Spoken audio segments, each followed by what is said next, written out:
पहला ये है कि ईरान की तरफ से पाकिस्तान पर एक पेनल्टी डाल दी गई है, $18 बिलियन। हम तो 18 रुपीज किसी को नहीं दे सकते सर, तो $18 बिलियन हमारी जेब से कहाँ से बरामद होंगे और हम उनको देंगे? तो ये गैस सबसे ज्यादा पैसे जो दे रहे हैं वो भूटान को दे रहे हैं, उसके बाद वो बांग्लादेश को भी पैसे देने वाले हैं, और फिर उसके बाद नेपाल को काफी ज्यादा दे रहे हैं इस बार, फिर उसके बाद श्रीलंका को। श्रीलंका का थोड़ा कम हो गया है, और मालदीव, म्यांमार, मंगोलिया, पूरा अफ्रीकन कॉन्टिनेंट। कल अगर आप मोटा मोटा देखें तो करीब करीब 7 लाख रुपए तक इनकम तक इंडिया में कोई टैक्स नहीं है। उसके अलावा एक चीज, मोटी मोटी चीज, टैक्स ओवरऑल घटाए गए। जब पूरी दुनिया में रिसेशन है, हर जगह टैक्स बढ़ते जा रहे हैं, यहाँ इंडिया ऐसी कंट्री जो अपना टैक्स घटा रहा है और फिजिकल डेफिसिट कंट्रोल में। तो ये एक बहुत अच्छी, हर एक बहुत जबरदस्त बात थी।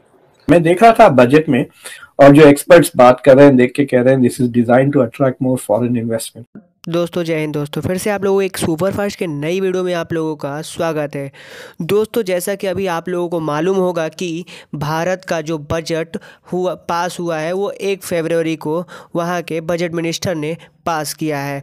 उसमें कई सारी कंट्रियों को डिस्ट्रीब्यूट भी किया है। मतलब $550 बिलियन का जो बजट हुआ है वो पास हुआ है। यानी अदर कंट्रियों जो यानी पुअर कंट्री हैं, जैसे नेपाल, भूटान, तालिबान और सारी भी कंट्री जितने भी पुअर हैं उनके लिए भी बजट पास हुआ है। और वहीं पर ये भी है कि जो एआई यानी स्टडी से लेके यानी जितना भी इकोनॉमिकल से लेके जितना भी हर चीज़, जैसे आपके डॉक्टरी, हर चीज़ में मतलब हर चीज़ों के लिए बजट पास हुआ है।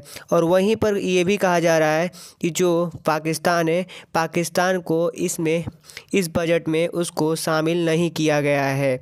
और क्योंकि जिसे मतलब ज़्यादा दे दिया जाता है वो कहीं ना कहीं आपके लिए हानिकारक होता है, क्योंकि हर समय पाकिस्तान भारत के लिए कहीं ना कहीं हानि पहुंचाया है, इसीलिए उसके लिए बजट में उसको शामिल नहीं किया गया है।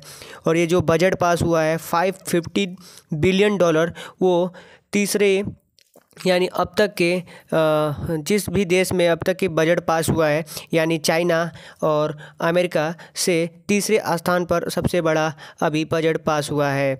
यानी इंडिया की जो पॉपुलेशन के और जो भी मतलब जीएसटी से लेके जितना भी जीएसटी इसमें इंक्लूडेड हो रहा था, यानी हर चीज़ में जीएसटी ऐड किया जाता है, उसको कहीं ना कहीं उसको भी लेस करते हुए नज़र आ रहा है।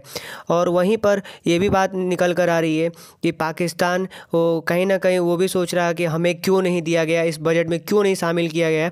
तो अब अपने आप को समझ गया होगा कि हमें बजट में क्यों नहीं शामिल किया गया है।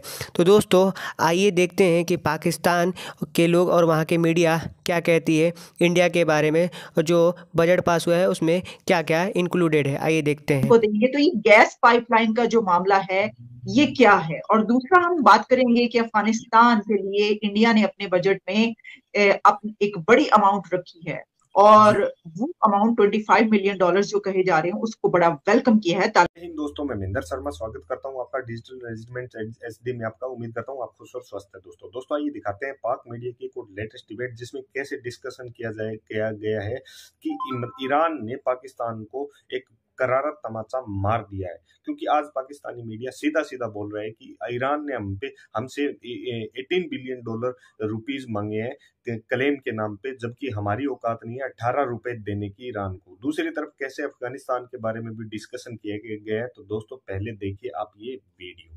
$18 बिलियन, हम तो 18 रुपीज किसी को नहीं दे सकते सर, तो $18 बिलियन हमारी जेब से कहाँ से बरामद होंगे और हम उनको देंगे? तो ये गैस पाइपलाइन का जो मामला है ये क्या है? और दूसरा हम बात करेंगे कि अफगानिस्तान के लिए इंडिया ने अपने बजट में एक बड़ी अमाउंट रखी है, और वो अमाउंट $25 मिलियन जो कहे जा रहे हैं उसको बड़ा वेलकम किया है तालिबान ने। तो सर पहले ये बहुत पुराना सर इशू है, हम तो पता नहीं कब से सुनते चले आ रहे हैं कि पाकिस्तान और ईरान गैस पाइपलाइन। अब उन्होंने ये पेनल्टी डाल दी, तो ऐसे वक्त में ये होना, इसको आप कैसे देख रहे हैं कि कैसे पाकिस्तान ये पे करेगा? देखिए, उन्होंने वार्निंग भेजी है पाकिस्तान को कि अगर 2024 तक पाकिस्तान अपने ऑब्लिगेशंस नहीं पूरे करता तो वो $18 बिलियन डिमांड करेंगे एज कॉम्पनसेशन। तो ये 1950 से आइडिया चले आ रहा है ये पाइपलाइन का। ओरिजिनली इसका नाम था पीस पाइपलाइन, जो ईरान से पाकिस्तान आएगा।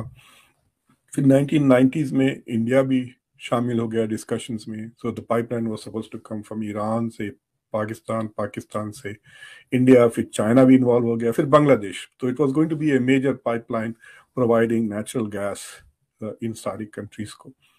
फिर पता नहीं क्या हुआ, 2008 में जो इंडिया की न्यूक्लियर अंडरस्टैंडिंग हो गई अमेरिका से, तो इंडिया विड्रू और फिर बेसिकली पाकिस्तानी ही रह गया and they went ahead with the deal.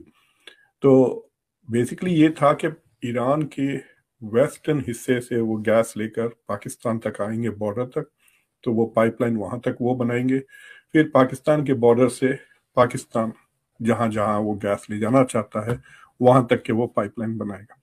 तो ईरान ने अपने साइड की कंप्लीट कर ली है तकरीबन पाइपलाइन।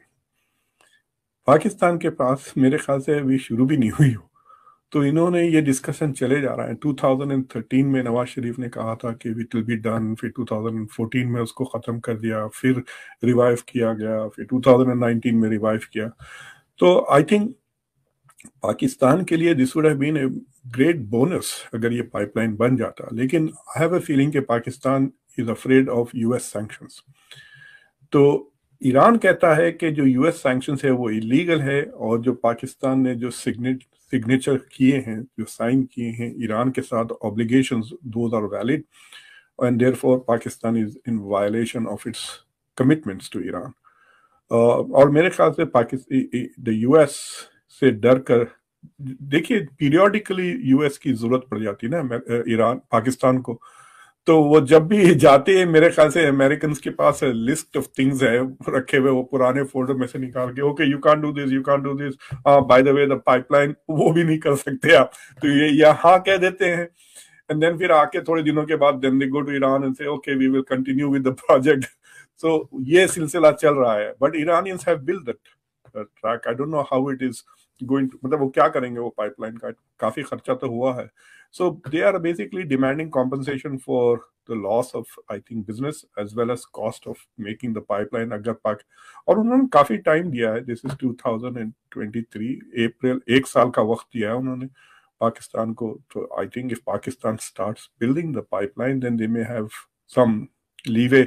वरना दूसरी चीज ये है कि देखिए आपके पास जो फॉरेन एक्सचेंज के प्रॉब्लम्स चल रहे हैं, वो फॉरेन एक्सचेंज का प्रॉब्लम आपको रिकरेंट है, वो फिर we will be talking about the same problem next year at the same time.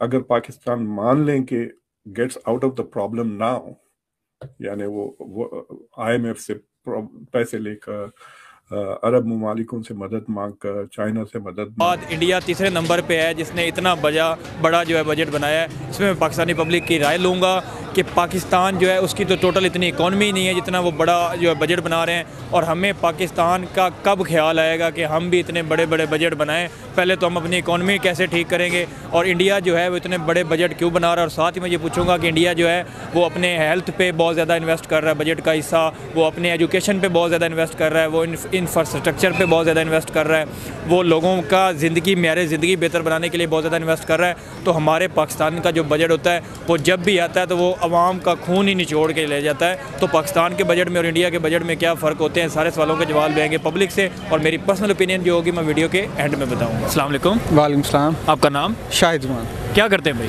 मैं जॉब कर रहा हूँ। जॉब कर रहे हैं ब्रदर। आज की वीडियो का टॉपिक ये है कि हमारी नेबर कंट्री में जो है वो बजट की जो है वो बनाया गया है 2023 का, जिसमें $550 बिलियन का बजट बनाया गया है। अगर बात की जाए तो अमेरिका और चाइना के बाद इंडिया तीसरा बड़ा मुल्क है जिसने इतना बड़ा जो है ना वो बजट अपना बनाया है, ठीक है। और अगर हम अपनी बात की जाए हमारी इकॉनमी की, तो हमारी इकॉनमी जो है वो 379 के राउंड अबाउट कई $बिलियन की टोटल इकॉनमी है। हमारी जो इकॉनमी उससे बड़ा बजट हमारा जो नेबर कंट्री है इंडिया वो बना रहा है। तो क्या कहना चाहेंगे कि इंडिया ने इतने कम अरसे में इतनी तरक्की कैसे कर ली, कितने बड़े बड़े बजट लॉन्च कर रहा है दुनिया में, तीसरा बड़ा बजट, और पाकिस्तान के क्या वजूहत है? सर देखें, इसमें सबसे पहले देखते हैं कि हमारे यहाँ मरूसी सियासत जो है ना वो ख़त्म नहीं हो रही, खान नस्ल दो नस्ल जो है ना वो सियासत चली जा रही है। और सबसे बड़ी बात यह है कि हमारी जो इन्फ्लेशन है वो बढ़ती जा रही है और लोगों की जो आमदनी है उधर की उधर, महंगाई बढ़ती जा रही है और आमदनी उधर की उधर की। अल्टीमेटली इसका क्या असर इकोनॉमी पे असर पड़ता है कि हालात बुरे से बदतर होते जा रहे हैं। हमारे सियासतदान जो हैं वो आपस में कह लें कि जो उनका सियासत में आने का मकसद ही ये होता है कि पैसे को बनाना, चोरी करना। ये अगर इंडिया की बात की जाए तो वो 550